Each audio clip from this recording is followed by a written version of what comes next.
안녕하세요. 이여령의 토크 에세이 빵만으로 살 수 없다의 송세희 기자입니다. 지난 시간에 이어서 오늘도 빵을 주제로 이야기를 나눌 텐데요. 이 동서양의 문화 차이를 통해 빵이 어떻게 또 다양하게 해석되는지 알아보도록 하겠습니다. 이여령의 토크 에세이 시작합니다.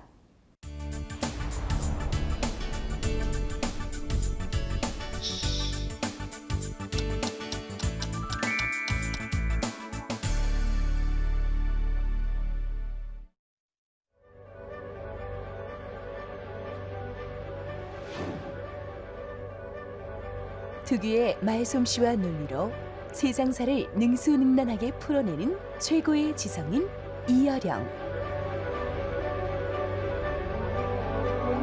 무신론자로 반평생 살아왔던 그가 일생 최대의 절망을 겪으면서 최고의 지성 하나님을 만났다.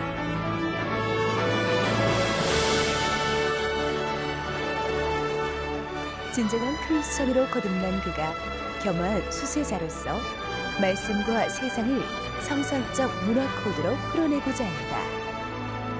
이여령과 함께하는 하나님과 특별한 만남.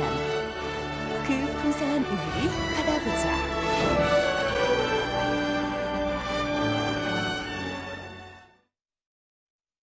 네, 고모님 안녕하세요. 네, 고모님 지난 시간에요. 저희가 빵만으로 살 수 없다라는 주제를 가지고 처음 얘기를 시작했는데요. 그 당시에 이 각 나라마다 또 이 해석이 다르다는 말씀하셨어요. 많이. 예. 어떻게 생각해 보면 중국 같은 경우에는 그때 말씀하신 게 식물로 하셨고요. 먹는 거. 예. 그리고 또 일본 같은 경우에는 그대로 빵이라고 했다고 하셨습니다. 이렇게 생각해도 보면 이 각 나라마다 또 문화 차이로 해석이 또 다르다라는 그런 생각이 드는데요. 맞죠. 그러니까 우리가 똑같이 우리는 떡만으로 살아갈 수 없다. 근데 일본은 빵만으로 살아갈 수 없다. 중국은 식물, 먹는 것만으로는 살아갈 수 없다.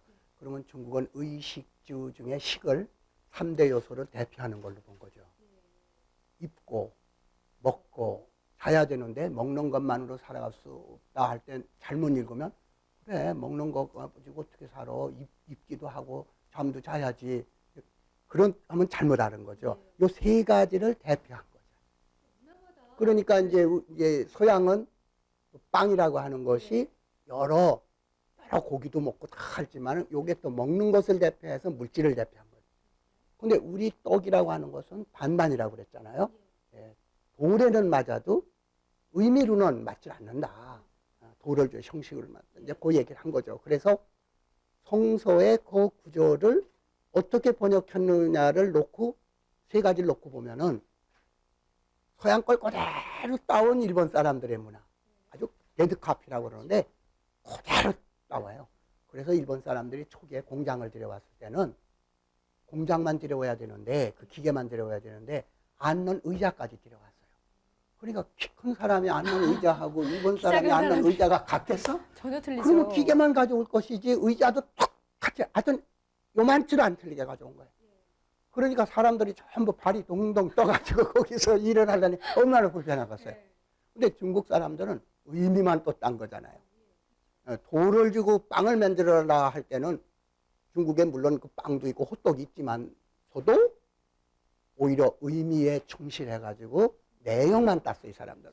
그러니까 중국이라고 하는 것은 뭐 만주족이 두르던 거란족, 여진족이 두르던 몽고족이 두르던 그 형식은 싹 녹아버리고 그것만 싹싹 다 알맹이만 빼가기 때문에 식물 이래 버리면 뭐 그게 빵이든 고기든 상관없다 이렇게 되는 거죠.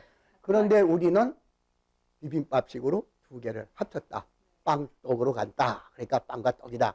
그럼 우리나라는 그대로만 들여오는 게 아니라 우리 거하고 서양 거를 뭔가 자꾸 믹스업, 그걸 매쉬업이라고 그러는데 자꾸 이렇게 믹스업 하려고 하는 경향이 있다.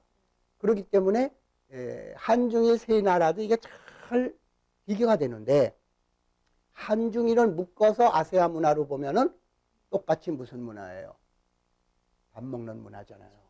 쌀 문화, 벼 심는. 물론 이제 중국도 밀가루 문화의 일부가 있지만은 주식이 주로 밥이에요.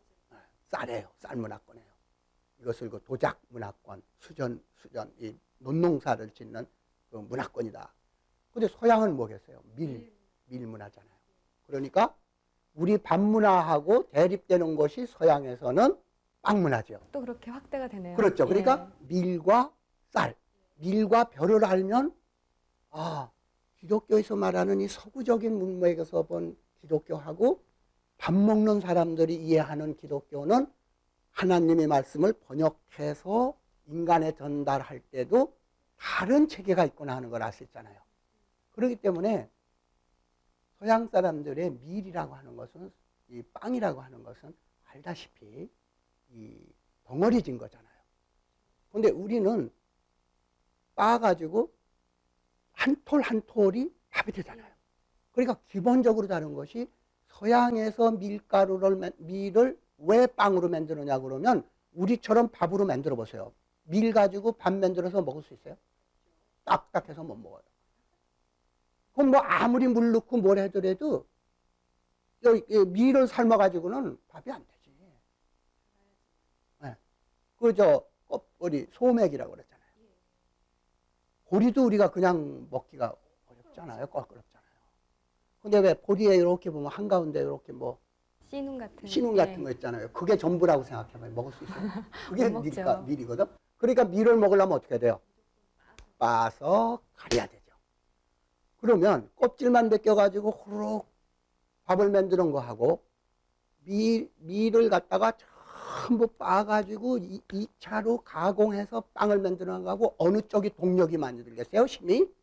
훨씬 더 이 쌀 만드는데 오래 걸리죠. 쌀이 동력이 더 걸려? 빵이 더 많이 걸릴까요? 아니 밀은 가루를 만들어요. 예. 우리는 껍질만 가루인데. 내서 해야 되잖아요. 저는 무슨 말씀인지 잠깐 헷갈렸습니다. 예. 그렇죠. 예. 그러니까 얼마나 재밌어요. 서양 사람들이 빵을 만든다는 것은 한국 사람이 밥을 만드는 것보다 훨씬 더 많은 힘을 넣어야 된다. 즉 우리가 떡을 매일같이 밥처럼 먹어보면 남자들은 죽어나지. 여자들이 그 힘이 없으니까 안 되니까 여자들은 방아찌 차나요. 절구질 하잖아요. 근데 만약 떡을 할 때는 누가 와서 떡맹이 쳐줘요. 남자분들이 남자들이 우통 벗고 네. 근육이 이렇게 나온 사람들이 절개. 떡내를 치잖아요. 그러니까 우리인들 밀가루 문화처럼 만약에 밥을 먹지 않고 매일 떡으로 살았다면, 그야말로 떡만으로 살아갔다면 동력혁명을 안 하고는 못 살을 거다. 아무리 바보 남자라도 나 안 할래. 어쩌다 한번 떡이 안 될 수 있지만 내가 어쩌다가 뭐 잔칫날 네가 쳐달라니까 내가 좀 심자랑하느라고 내가 좀 네 앞에서 좀 했지. 매일 이 짓을 해? 아니 나 안 먹으면 안 먹었지. 나 이젠 못하고 다 도망갔을 거라. 그러니 떡만 먹었더라면 마치 서양 사람들이 빵을 만들어 먹는 것처럼 생활 전체 패러다임이 달라지는 거예요. 동력이 필요하기 때문에 동력혁명이 어디서 일어났어요? 서양에서 일어났죠. 그게 산업혁명이라는 건 동력혁명이거든요. 그러니까 풍력을 이용해가지고 수력을 이용해가지고 막 물레방아 만들고 네덜란드 풍차처럼 또 풍차하는데, 그러지 않으면은 먹고 살아갈 수가 없었다. 그러니 만약에 우리들이 벼농사를 안 짓고 똑같이 서양 사람처럼 밀농사를 지었다면 우리도 공장, 이런 동력혁명, 산업혁명이 기계 이런 게 먼저 생겨났을 거다. 이렇게 따지고 보면 참 희한하구나. 그 벼하고 밀 차이에서 이런 것이 차이가 일어나구나. 그러면 이하무개가 저거 과대 해석하는 거지, 심소봉대하는 거지 이렇게 말하고 싶은데 이게 내 말이 아니고 막스라는 사람이 이렇게 풀이한 거예요. 카를 막스가 서양 사람들은 2차 가공을 하지 않고 그냥 껍질만 벗겨서도 밥이 된다. 그러니까 여자들이 그냥 간단히 그냥 이 벗기는 거는, 배에 벗기는 건 간단하다. 그러나 밀가루를 만드는 것은 보통 힘이 들지 않다. 샘슨 봐라. 물론 막스가 그 얘기를 한 건 아니고 내가 해석한 데, 눈을 빼가지고 샘슨을 뭘 돌려요? 연자방아를 돌리잖아요. 그런 노예가 왜 연자방아를 돌리고 있어요? 밀가루를 만드는 문화는 분쇄하는 문화, 가루를 만드는 문화가 가루 문화, 뭘 부시는 문화, 이게 우리보다 일찍 시작된 거다. 근데 우리나라에도 물레방아 있어요. 한국에도. 아유, 한국에도 가면은 막 방아 쪄요. 어쩌다 찌는 거니까 물레방앗간이 한적해요, 부산해요. 한적하니까 우리나라 단편 소설 보면은 시골 남녀들이 연애 장소. 연애 장소로 고르는 게 후진 물레방앗간이잖아요. 그런데 서양은 빠는 게 중심이니까 방앗간이 중심지야, 시골에. 그러니까 시골의 왕궁이 물레방앗간이에요. 그러니까 슈베르트는 겨울 나그네 뭐 이런 그 가곡을 줬을 때 보면은 물레방앗간 집 딸하고 연애하는 가사가 가곡이 있거든요. 나는 고등학교 때 말이에요. 야, 슈베르트의 이 가곡 중에 허구 많은데 왜 물레방앗간 집 딸이냐. 우리 동네에서는 물레방앗간 집 딸이라면 이게 별 볼 일 없는데 그게 아니야. 돈도 제일 많고 번화하고 그 마을에 누구나 농사는 제가끔 짓지만은 빨라면 어디로 와요? 전부 방앗간으로 오야 되니까 너 내일 와. 당신 거 먼저 쪄. 권력에다가 돈에다가 그래서 옛날 만화책을 보면은 이 그림 그리는 풍자화를 보면은 안경 쓰고 그 금줄 시계 쭉 늘어뜨린 소위 시골 부자들 있잖아. 그게 전부 방앗간집 아저씨들. 그래서 그 시 같은 데 보면은 뭐 방앗간집 주인이 말이야 뚱뚱한, 요즘은 뭐 살찐 사람이 오히려 가난한 사람이고 부자 사람 살찐 사람 없지만은 옛날에 부자 상징이라는 것은 배 나오고 여기다가 금시계 찔끄리고 안경 딱 쓰면은 이건 완전히 이거는 아주 그냥 세트죠. 이제 그게 말하자면은 서양 문화가 오늘날처럼 물질, 동력, 기계, 그래서 그 발달한 것이 산업혁명을 일으킨 게 이 영국이고, 영국이 산업혁명을 일으킨 것이 주로 전기기관이라고 하는 다이나모, 이 동력에 대한 혁명이었잖아요. 그러니까 그 원천은 뭐겠어요? 물레방앗간이잖아요. 그럼 영어로 물레방앗간을 밀이라고 해요. 밀. 근데 지금 공장을 매니팩처링, 그것을 밀이라고 해요. 지금도 영국 사람들은. 그러니까 큰 공장들 막 돌아가는 데 가서 밀, 방앗간이라고 해요. 그러니까 동력혁명의 근대 공장이 이미 서양에는 물레방앗간 형태로 있었다. 또 빵을 구워야 되니까 각자 집에서 우리처럼 밥을 끓여 먹을 수 없고 빵을 여럿이서 만들어는 공장이 있었을 것이다. 그래서 참 그 재미난 얘기지만 우리나라는 뭐 부인 뭐 이러잖아요. 이 서양에 있어서 레이디, 마담, 레이디, 그 뜻이 원래는 빵 굽는 사람이라는 뜻이에요. 빵 하는 사람이 굉장히 높은 거고 대단한 거예요. 그래서 그게 오븐이라고 했죠. 오븐. 그러니까 동네에서 집단 생활을 안 할 수가 없어. 자, 밀은 내가 만들어. 보리는 내가 만들어. 귀리는 내가 만들어.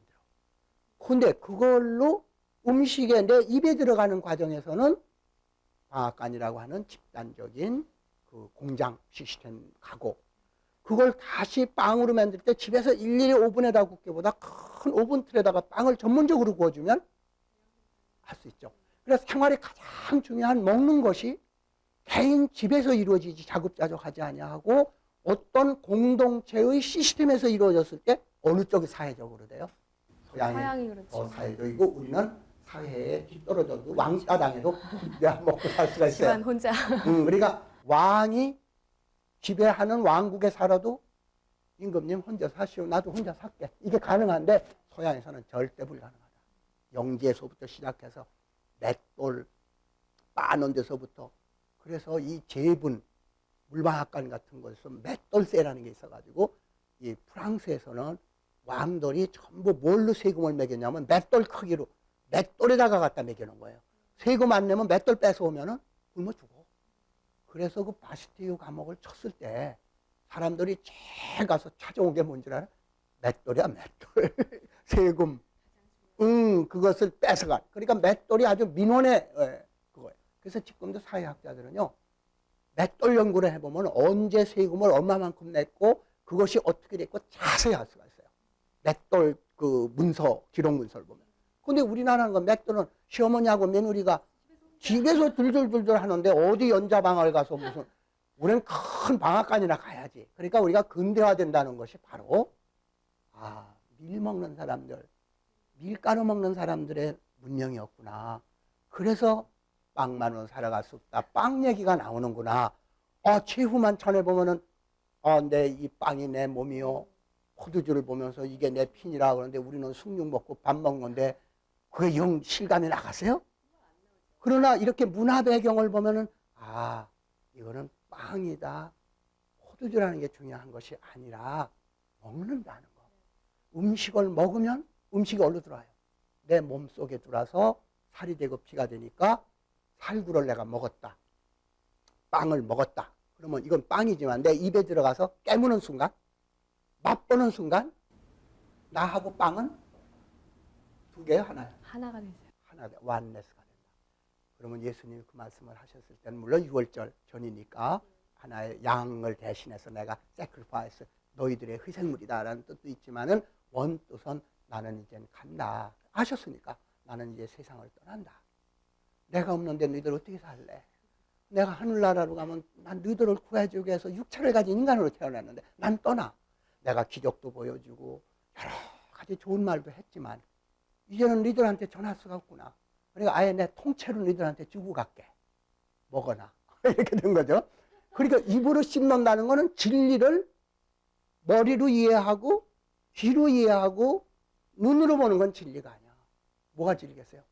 먹어서 씹는 거예요. 씹는 거. 어금니로 씹는 거예요. 그러니까 오늘 성서 하나님의 말씀을 귀로 듣는 사람, 눈으로 보는 사람, 기적을 보는 사람인데 다 가짜예요. 제후 만찬처럼 하나님의 말씀을, 예수님을 완네스, 씹어서 너와 내 성스러움과 속스러운 것이 완전히 하나가 되는 거. 그게 제후 만찬의 메시지다. 근데 먹는 거로 치면 한국 사람처럼 이 먹는다는 말 많이 쓰는 사람이 없는 게 내가 지금 하나님 말씀으로 살아가는 것이나 서양 사람들은 몰라요. 근데 우리는 잘 알죠. 말 되게 안 먹히네. 그러잖아요. 너 왜 말 먹어? 그러니까 우리는 말도 먹는다고. 그러니까 하나님이 말이죠. 하나님의 말씀을 빵으로 비유해가지고 이거 먹어라 했을 때는 빵이 아니라 저게 하나님 말씀이고 하나님 몸은 곧 하나님의 말씀이시라. 성스러운 몸, 하나님의 말씀이다. 이거 저건. 그냥 육체가 아니라. 근데 우리는 실제 먹는 것만 먹는 게 아니라 나이도 먹죠. 심지어 욕도 먹지. 나도 늘 얘기하지만 월드컵 때 그냥 한 점 잃어도 한 골 먹고 경제 뭐 할 때는 이거 몇 푼 먹었어? 이게 경비 얼마 먹었어? 막 이러잖아요. 그런데 요즘 아이들은 뭐라 그래요? 감동 먹었어 그러잖아요. 요즘 감동 먹었다고 그러잖아요. 그래서 옛날에는 그랬죠. 한국 사람 얼마나 배가 고프면 모든 먹는 걸 붙여가지고 그냥 막 모든 거 그저 뭐 아무데나 먹는다는 말 붙인다. 그게 아니죠.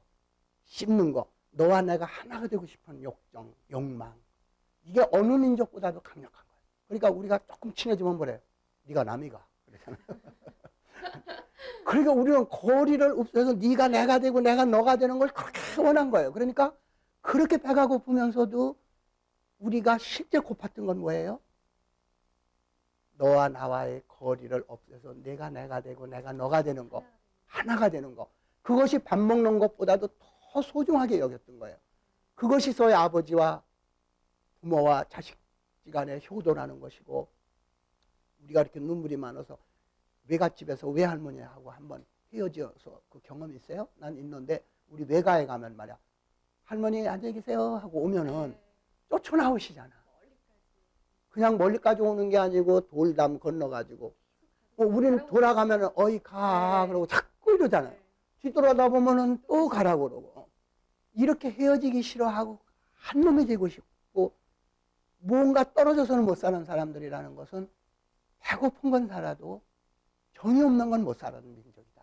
그러니까 우리는 가난해서 무슨 먹는 것들이 있는 게 아니라 네가 내가 돼서 내가 너가 되는 완네스의 감정을 가졌기 때문에 종교를 한국 사람처럼 잘 믿는 사람들이 없죠. 그런 배고픔 이상의 영혼의 고품을 아는 사람들이에요. 그래서 한국 사람들이 왜 신성이 있느냐 하면 일본 사람들 아무리 친해도 부부지간에 그렇게 친하고 예의 발라도 돼지꿈 딱 타면은 그렇게 살을 맞대고 살고 그렇게 상냥했던 부인이 깨끗이 옷 갈아입고 그동안 참 수고 많으셨습니다. 이 점에서 우리 서로 헤어집시다. 그러면 남자가 이게 무슨 소리냐고 달라붙으면 누래 옷집아. 겨울에 왜 칙칙한 왜 그 비가 와가지고 이 나무 잎이 떨어지면 그게 어디 붙어요? 옷에 가서 붙으면은 이게 안 떨어지잖아. 누래 옷집아라고 해. 이 척척한 젖은 이파리. 남편이 그런 존재다 이거야. 쓸모없잖아요. 그 젖은 이파리. 슬프지. 젖은 이파리야. 그게 그냥 여름에는 참 그 이파리들이 얼마나 잘 그게 그냥 가을이 돼가지고 젖어가지고 떨어지면 달라붙을까봐 에이 저리 가봐. 이런 걸 딱 보면 그래도 한국 사람들은 뭐니 해도 많이 없어지긴 했지만 남편이 어디 참 인력거를 끌다가 뭐 그렇게 저 인력거 뭐 옛날 지금 같으면 리아카라고 했죠. 리아카 꾼으로 하다가도 운수 좋은 날에도 그런 게 나오지만 자기가 병들어 놓고 보세요. 여자가 그때부터 다 수발 들고 장례식도 정말 없는 집인데도 화려하게 장례를 지내주고 이제 이런 것들이 최후 만찬에 날 먹어라. 빵이 나다. 이게 피다. 포도주가 먹어라. 씹고 마셔라. 진리를 권상 듣지 말고 내 몸의 일부로 만들어라. 이런 것들이 아까 빵, 떡 이랬을 때의 의미만 잘 알고 밀가루 문화권하고 쌀, 벼 문화권을 비교해서 두 나라에 왜 우리는 근대화가 늦었나, 공장화가 덜 됐나, 왜 저 사람들은 동력혁명을 일으켰나 하는 그러한 문명 문화의 배경에다가 예수님을 탁 놓고 보면은 예수님은 변하지 않지만 모든 말씀이나 행적은 서로 다른 자기 문화 문맥에서 정확하게 읽어야지 서양 문맥에서 읽으면 안 온다. 이게 무슨 얘기지? 한국 문맥 가지고 서양 사람들 이해 못한다 이거죠. 그렇게 해서 하늘나라는 모든 게 하나지만 땅은 바벨탑의 그 언어가 다르듯이 전부 서로 언어가 다르기 때문에 풍습 다르고 가치관 다르고 생활 양식이 다른 것을 어떻게 서양 종교, 사막 종교, 이스라엘 사람들이 선민으로 되어 있는 그 기독교가 우리한테 그대로 이해될 수 있겠느냐. 그러니까 성서 번역이 잘못된 부분들이 많다고 한 것은 그걸 고치라는 얘기가 아니라 문화적인 해석으로 잘 이해하게 되면은 많은 기독교에 대한 오해, 또 많은 사람들의 방황이 문화적인 접근을 하면 훨씬 쉽게 안으로는 들어갈 수 없지만 두드리는 데까지는 갈 수가 있다. 그게 이제 우리 토크쇼의 내용들이 되는 거다. 오늘 말씀을 들으면서 정말 다른 문화지만 그 문화를 제대로 잘 이해하면 그것이 결국 성경을 이해하는 데도 훨씬 더 도움이 될 수 있다. 그리고 정말 많은 사람들이 갖고 있는 오해들을 풀 수 있다라는 그런 생각이 들었습니다. 예, 오늘 좋은 말씀 고맙습니다.